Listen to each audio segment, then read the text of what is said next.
Tiene la palabra José Antonio López Trigo. Muy buenos días. Señor Sendrá, muchas gracias por la amable presentación, y a los organizadores del encuentro y de la jornada por permitirme, en nombre de la Sociedad Española de Geriatría y Gerontología, pues venir un poco a vender el libro de la geriatría, nuestro libro.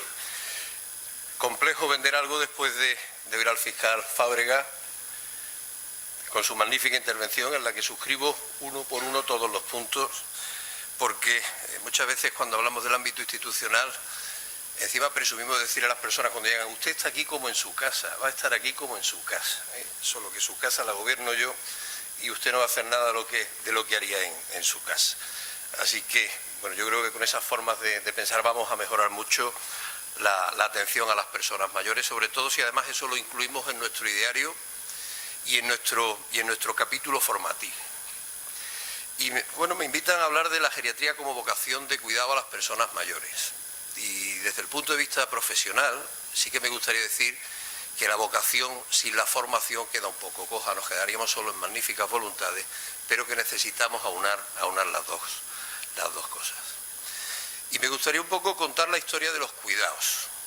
Y como la geriatría es una especialidad poco conocida, pues posiblemente llevarles a ustedes a reflexionar que esto que hoy hacemos como una especialidad o como unos cuidados especializados, me gusta más hablar, y la geriatría no somos solo médicos especialistas, sino que somos equipos completos dedicados a la atención de las personas mayores, que desde muchas perspectivas, desde muchas orientaciones profesionales, procuramos trabajar en conjunto para que la calidad de vida de las personas sea la mayor posible, y en el ámbito de los cuidados sea así hasta el final de sus días.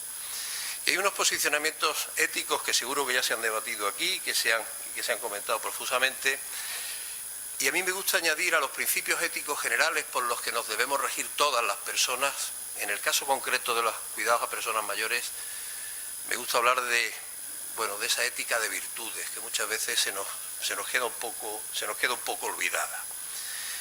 Cuando hablamos de atender personas, cuando hablamos de tratar con personas, cuando hablamos de relacionarnos con personas, no vale solo aplicar éticas de máximos, ni por supuesto conformarnos con esas éticas de mínimo, de tener esos mínimos cubiertos, sino que debiéramos practicar esa, como llaman los autores, fundamentalmente en el mundo anglosajón, que es donde más está desarrollado el concepto de ética de las virtudes, de hábitos perfectivos por nuestra parte, para que eso influya en las otras personas e influya en nuestro entorno y seamos capaces de mejorar la atención a las personas mayores.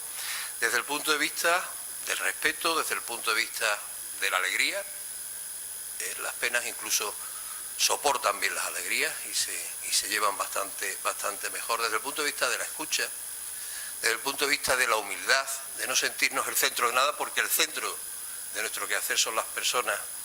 Eso que comentaba acertadísimamente el fiscal, de usted entra aquí y hace lo que yo diga, y aquí lo que mande el médico, lo que mande el director de la residencia, o esa patente de corso que suele ser el consentimiento informado que pedimos incluso en algunos centros.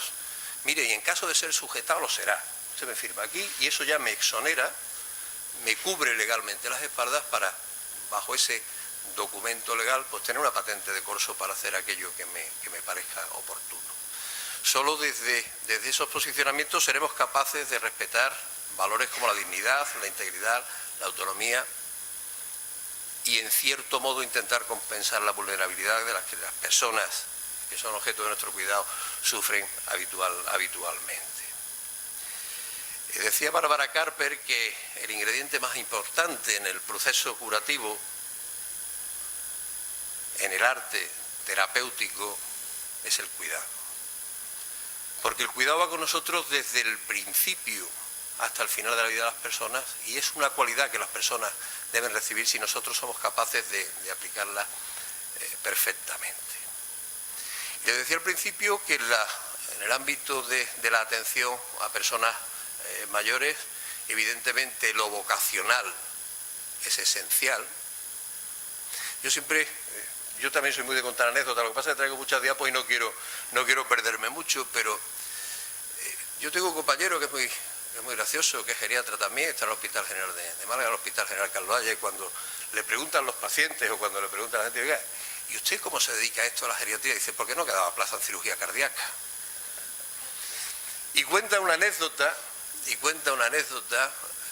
que además está publicada en un British Medical Journal, de cómo ven las personas a los médicos. Miren, los más altos, los más rubios, los más delgados, los que tienen los ojos más verdes y los coches deportivos son los cirujanos cardíacos. ¿Sí? Con lo cual muchos de nosotros estamos aquí absolutamente por un tema vocacional.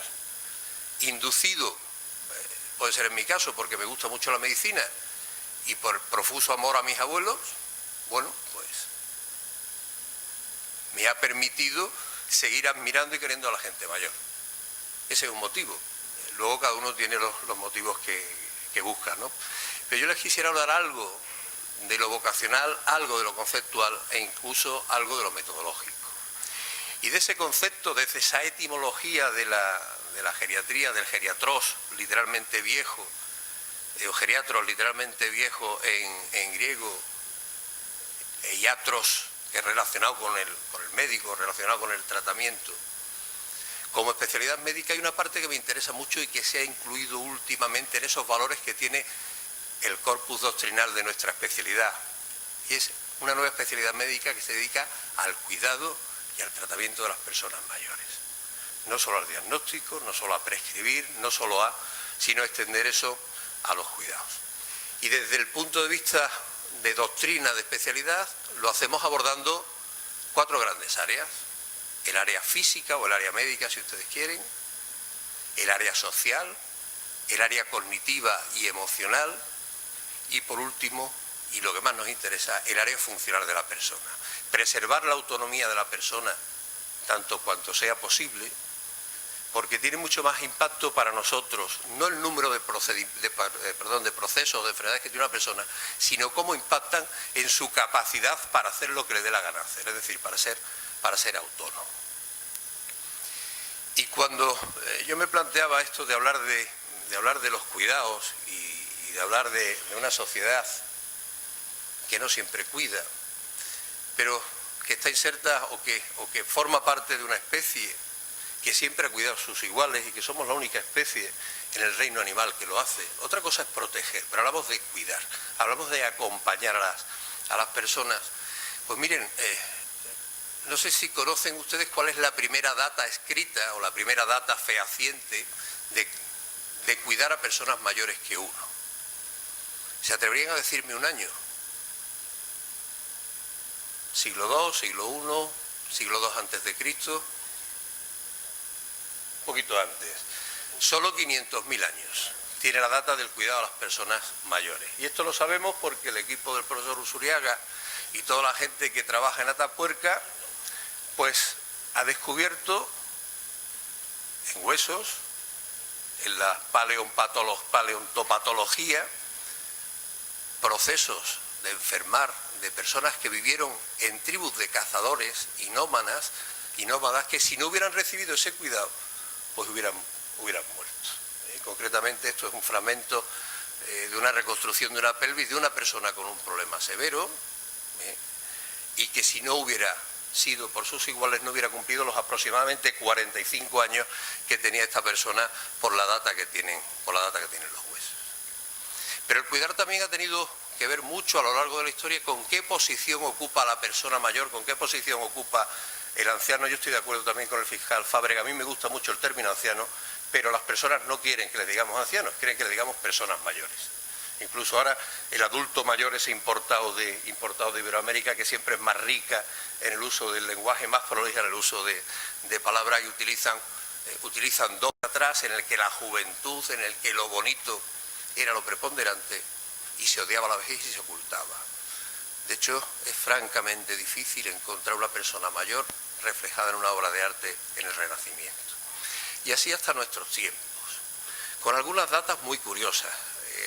Ya en algún papiro egipcio de 2400 y pico años antes de Cristo, se empieza a describir las pérdidas que comporta la vejez y los cuidados que va necesitando.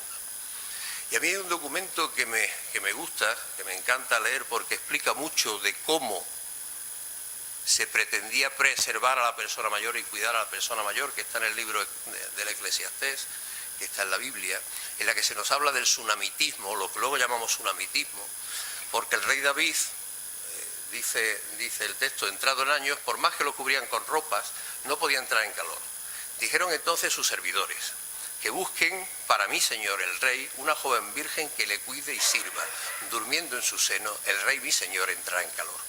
Buscaron por toda la tierra de Israel una joven hermosa y hallaron a Abisag, sunamita, y la trajeron al rey. Era esta joven muy hermosa y cuidaba al rey y le servía. No olvidemos que en la Biblia apostilla al final, pero el rey no la conoció, en el sentido de contacto íntimo.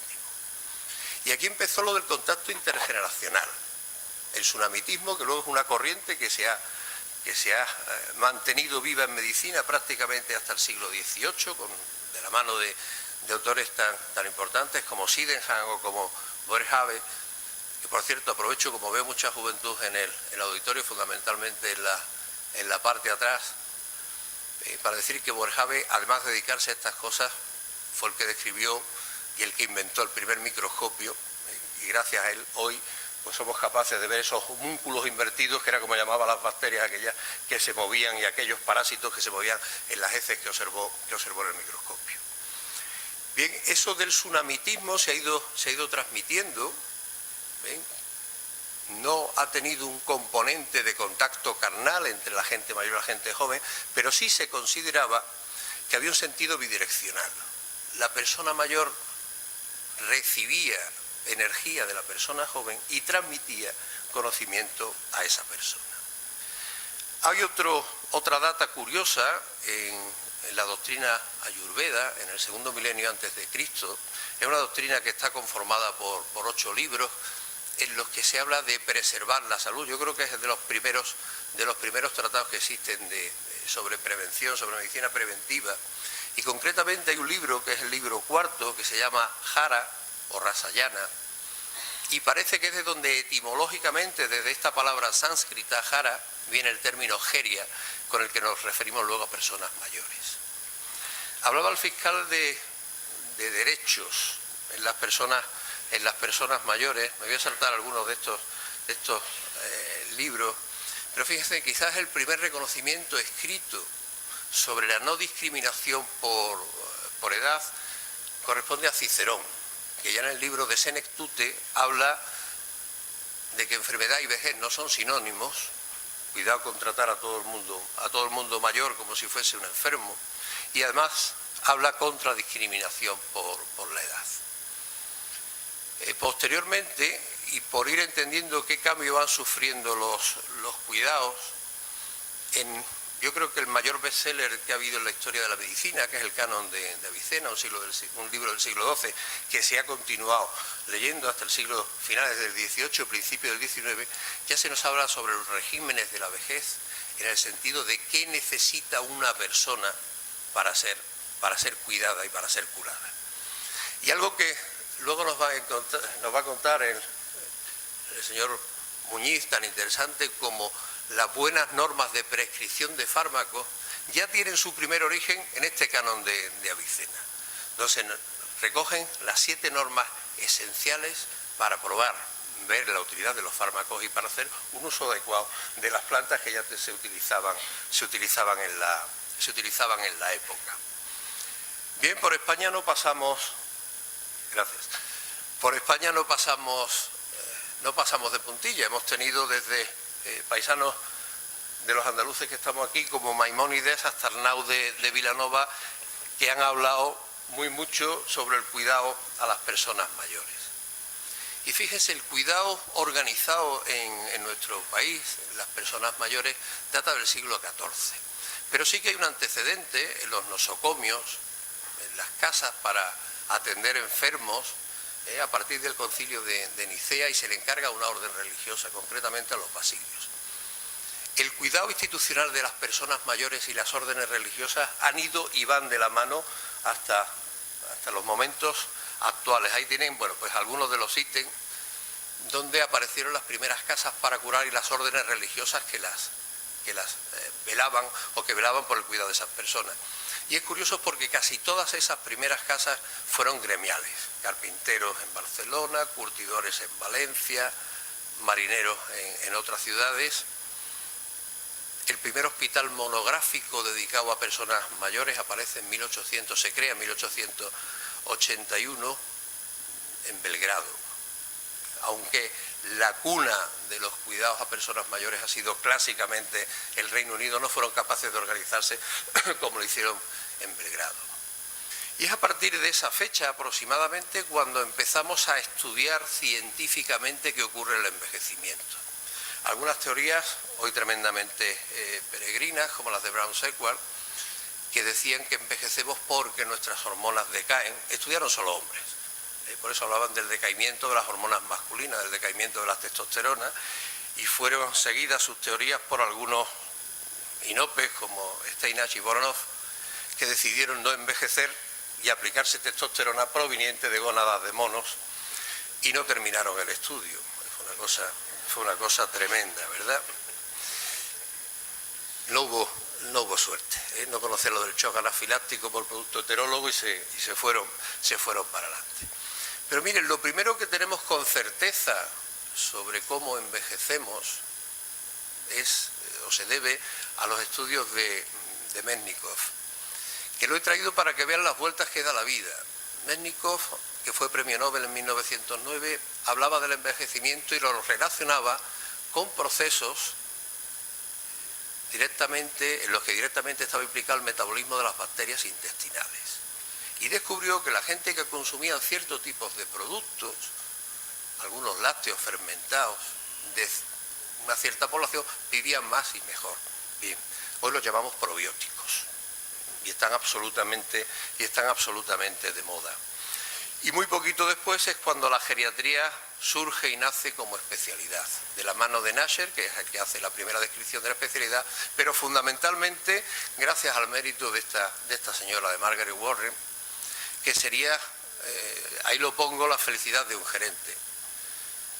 Entra a trabajar en un hospital con 700 y pico camas, donde había solo personas desvalidas, personas inmóviles que estaban esperando la muerte, y al poco tiempo ese hospital se convierte en un centro con solo 240 camas, porque al resto de las personas las levanta, las pone a andar, las alimenta bien, las pone a hacer ejercicio físico y consigue darles el alta. Hoy, por desgracia, todavía hay personas inmóviles en hospitales y en residencias. Y me voy, para que el señor moderador no me diga que me voy de tiempo, me voy a 5 o 6 hitos importantes sobre el cuidado de las personas mayores en España.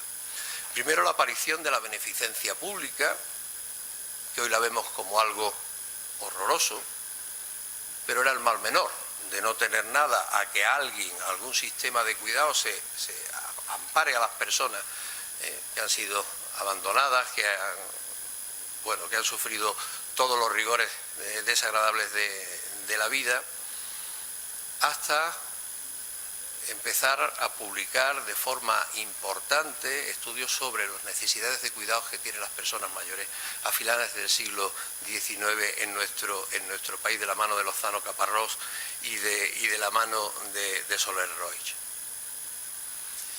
¿Y en qué situación estamos? ¿En qué situación está la geriatría? ¿En qué situación está el cuidado a las personas mayores en nuestro país? Yo en estos casos, cuando me toca hablar de estas cosas, tengo una diapositiva de una tienda, de una marca que se llama Desigual, y la pongo, que además es muy llamativa. Pues estamos en una situación absolutamente desigual, absolutamente kafkiana, donde en función del sitio donde uno ha nacido, donde uno vive, puede recibir cuidados más o menos especializados o nada especializados, y puede tener derecho a recibir esos cuidados de una forma o de otra. Cuidados que nosotros procuramos abordar trabajando interdisciplinarmente, viniendo desde mundos multidisciplinares, cuidados que nosotros procuramos que aunen esa vocación con esa formación, y cuidados en los que además está la convicción, en los que además está la atención centrada en las personas, pero no en los papeles, sino en lo rigurosamente cierto, haciendo una atención integrada tal y como las personas demandan. Y espero que siga siendo así por mucho tiempo y seamos capaces de mejorar. Muchas gracias.